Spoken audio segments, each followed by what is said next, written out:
There's a quiet fear that creeps in for a lot of people when retirement gets closer, especially when they dream about leaving work early. It doesn't always show up as panic. Sometimes it shows up as a thought that sounds almost reasonable. If I can just reach $2 million, then I'll finally be safe. Then I can retire at 55. Then I can breathe. And on the surface, that sounds smart, responsible, disciplined. It sounds like the kind of sentence a careful adult should say out loud. But here's the thing. A number can look powerful and still tell you almost nothing if you don't know what kind of life that number is supposed to support. That's the part people miss. They treat retirement like a vault problem. Build the vault big enough and the rest solves itself. But retirement is not a vault problem. Retirement is an income problem, a timing problem, a spending problem, and sometimes an emotional problem that quietly hides behind a savings number. So when someone says, "I've got 2 million, can I retire at 55?" The real answer is not yes or no. The real answer is, show me your life. Show me your monthly needs. Show me what happens if the market drops early. Show me what health insurance will cost before Medicare. Show me whether one spouse is counting on the other to make every money decision. Because the real question isn't, is 2 million enough? It's, can your income support your life for decades without turning retirement into a constant source of stress? That is the question. That is the question that actually matters when the paychecks stop and the headlines keep moving anyway. Think of it this way. Your income floor is like the foundation of your house. Strong, underground, invisible, but holding everything up. Your savings are more like the furniture. The furniture matters. Of course it does. But if the foundation is shaky, it doesn't matter how expensive the couch is. You still won't feel safe living there. A lot of retirement advice gets this backward. It trains you to stare at the furniture. Bigger account, bigger balance, bigger goal, bigger target. But the people who feel calm in retirement usually are not the people with the prettiest spreadsheet. They are the people with the strongest foundation under everyday life. That means steady income, predictable bills, a plan for inflation, a plan for health costs, a plan for what happens if one spouse dies first, a plan for market drops. Not perfect answers, just real answers. Answers that hold up when life gets inconvenient, because retirement is always easier on paper than it is in a real kitchen with real bills. Let me show you what I mean with two people. Karen is 55. She worked as a corporate operations manager for almost 3 decades. She did a lot right. She saved hard, invested consistently, and built a portfolio worth about $2.04 million. On the outside, she looks like the success story everybody is chasing. She lives in a nice suburban house with her husband. The house is not paid off yet. Their daughter still needs help once in a while. Karen likes to travel, wants to see Europe, wants to help with future grandkids, and wants to stop working because she is tired in a way only long careers can make you tired. Then there's Linda. Linda is 67. She spent much of her life working as a nurse in a county hospital. She never earned what Karen earned. She never had the same level of extra cash. She has around $610,000 in retirement savings. She lives in a modest paid-off home, drives an older SUV, and watches her spending without obsessing over it. Linda also has something Karen does not have. She has a pension. Not a giant one, just a steady one. She also waited to claim Social Security, which means her monthly check is meaningfully larger than it would have been if she turned it on early. Her retirement doesn't look flashy, but her life feels stable in a way Karen's life does not. Karen checks markets before breakfast. Linda checks her garden. Karen reads about inflation and wonders if she should keep working. Linda knows what comes into the checking account each month and makes decisions from there. Karen has more money, Linda has more certainty. And in retirement, certainty quietly matters more than most people think. Now listen, 2 million at 55 can absolutely work. For some people, it works beautifully. But for other people, it is not nearly enough. The difference is not just lifestyle, it is structure. It is how much income you need, how much flexibility you have, what risks you are carrying, and how long your money may need to last.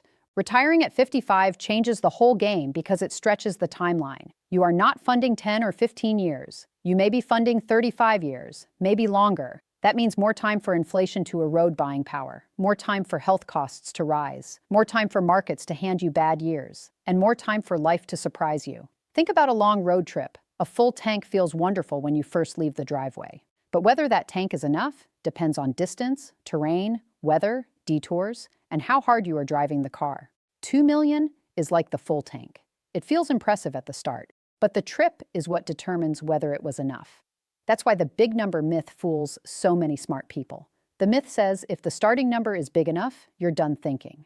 The truth says the starting number is only the beginning of the real work. The moment you retire, your savings stop being a scoreboard and start becoming a paycheck machine. And machines have jobs. They have limits. They wear down under pressure. They need the right environment. They respond badly to stress when they are asked to do too much at once. That is exactly what happens when someone retires early with a large portfolio, but no clear income structure behind it. Here's something most people never consider. Do you know the difference between what you need and what you want in retirement? That question matters more than almost any account balance, because if you confuse the two, your plan becomes harder to understand and harder to protect when the world gets bumpy. Your need number is your survival number. Housing, utilities, groceries, basic transportation, insurance, healthcare, taxes, the bills that keep life stable. Your want number is everything else: travel, gifts, upgrades, hobbies, grandkid fun, restaurant nights, home projects you swear will finally get done.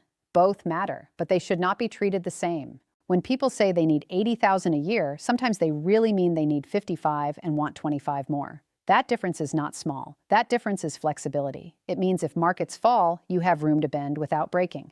Flexible plans survive stress better than rigid plans. Every single time. That is one of the biggest reasons some retirees with less money feel better than retirees with more. It's not just that they spend less, it's that they understand what part of spending is essential and what part is optional. That understanding gives them power. It keeps one rough year from becoming a full emotional collapse.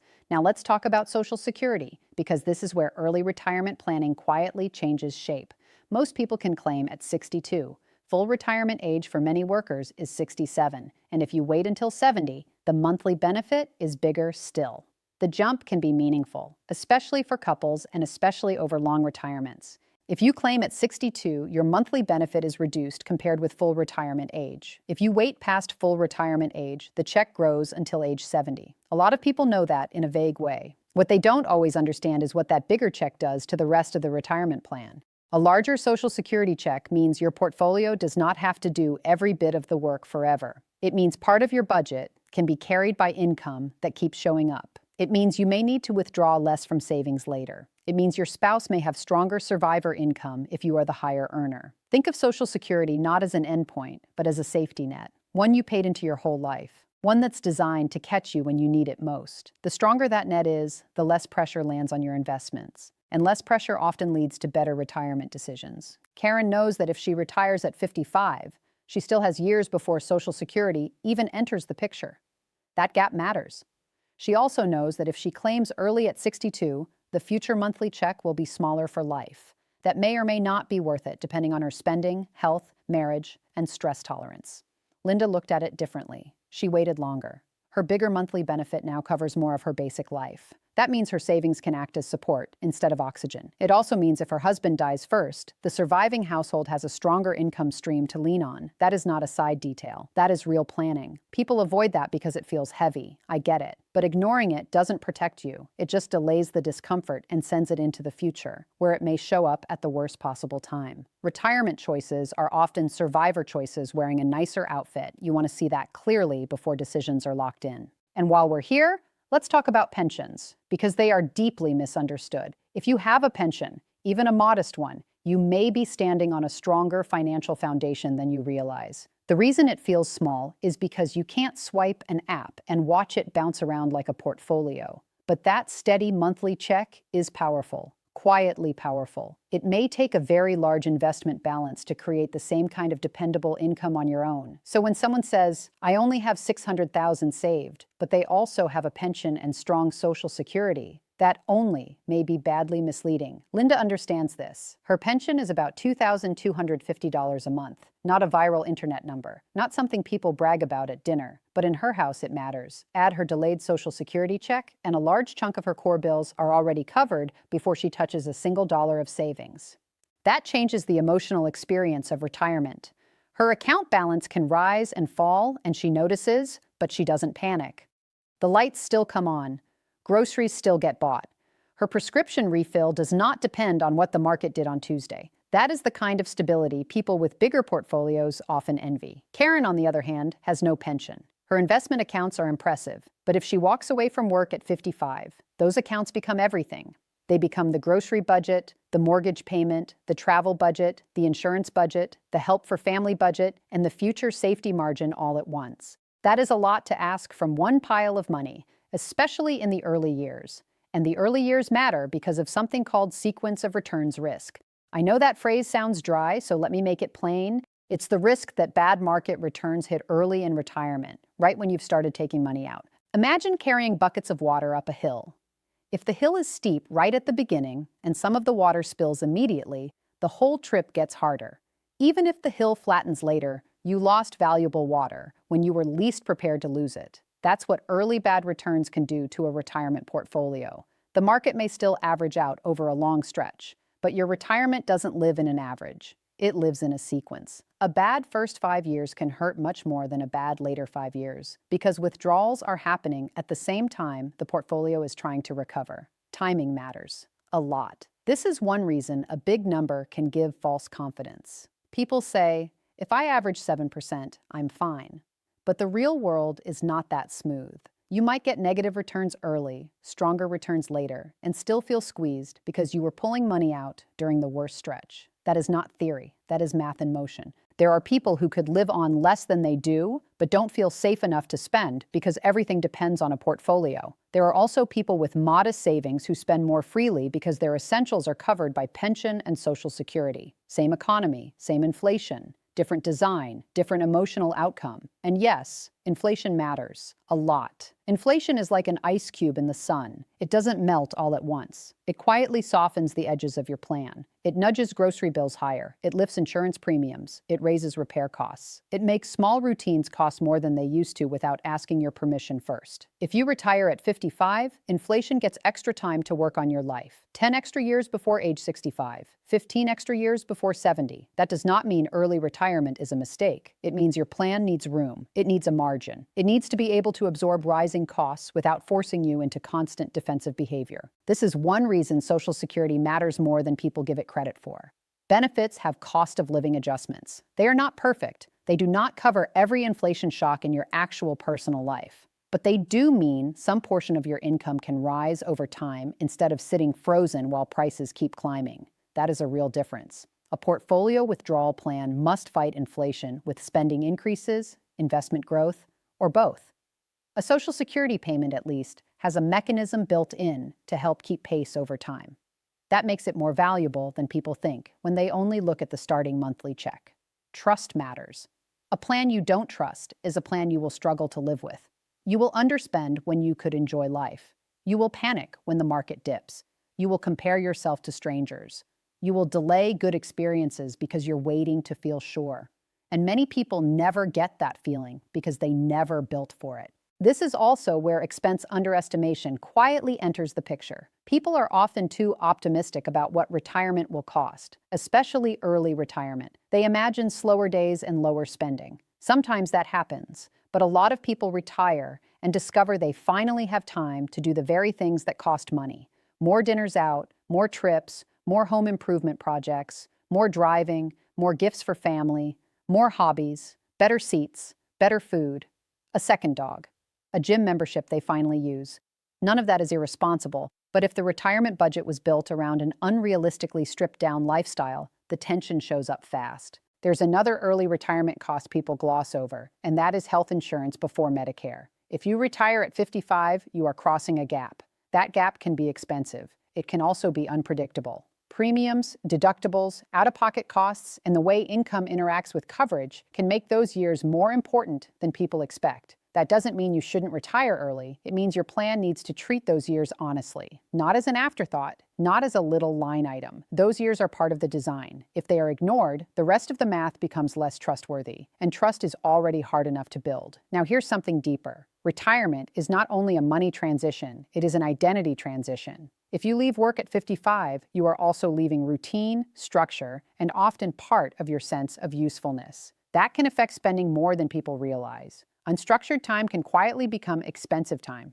When every day opens up, you may naturally spend more just to create motion, variety, and pleasure. Again, there is nothing wrong with that. In fact, enjoying your life is the point. But you want your retirement plan to be built for the life you are likely to live, not the imaginary life that only exists in a very careful spreadsheet. Because once you see retirement clearly, you stop worshiping the number. You stop acting like there is one magic threshold where fear disappears forever. For some people, it's 1 million. For others, it's 2 million. For others, it's 5. But fear is sneaky. If you don't understand your structure, fear will move the target on you again. That is why Karen's situation is so useful to study. She is not failing. She is not irresponsible. She is not behind. She just discovered that 2 million at 55 is not the same thing as 2 million at 65, and it is definitely not the same thing as 2 million with a pension and a paid-off house. Once she looked at her real spending, the gap became clearer. Between mortgage, travel goals, family help, and pre-Medicare health costs, her plan could work, but only if markets cooperated enough in the first decade. That was the part she didn't like. The number was strong. The structure was fragile. Linda's number was smaller, but her structure was sturdier. Her house was paid off. Her pension covered a chunk of essentials. Her delayed Social Security filled in more. Her savings had one job: provide flexibility, not carry the whole house. That made her life feel lighter, even with fewer dollars on the statement. It's not about who has more saved. It's about who has more certainty. You can write that on a sticky note if you need to, because that sentence can pull you out of a lot of retirement confusion. People compare balances when they should be comparing income floors, fixed costs, flexibility, and pressure. Pressure is the hidden variable. Two retirees can have the same account balance and completely different levels of pressure on that balance. One needs the portfolio to fund almost every dollar of life immediately. The other uses the portfolio mostly for extras and backup. Same money, different pressure, different sleep. And that brings us back to the title of this whole conversation. You think 2 million is enough to retire at 55? Maybe. But what changes everything is realizing that enough is not a number you can know by itself. Enough is a relationship between your money, your income, your expenses, your risks, and your life.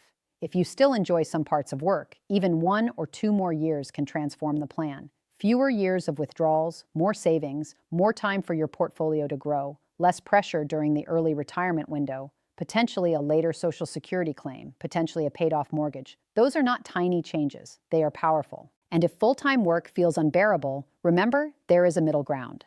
Part-time work, consulting, seasonal work, something lower stress, something that covers health insurance, something that reduces withdrawals in those fragile early years. People often frame retirement as all or nothing, but life is usually kinder when you allow in-between options. Here's a thought. If the system only rewards you with almost enough, you will spend your entire life chasing more.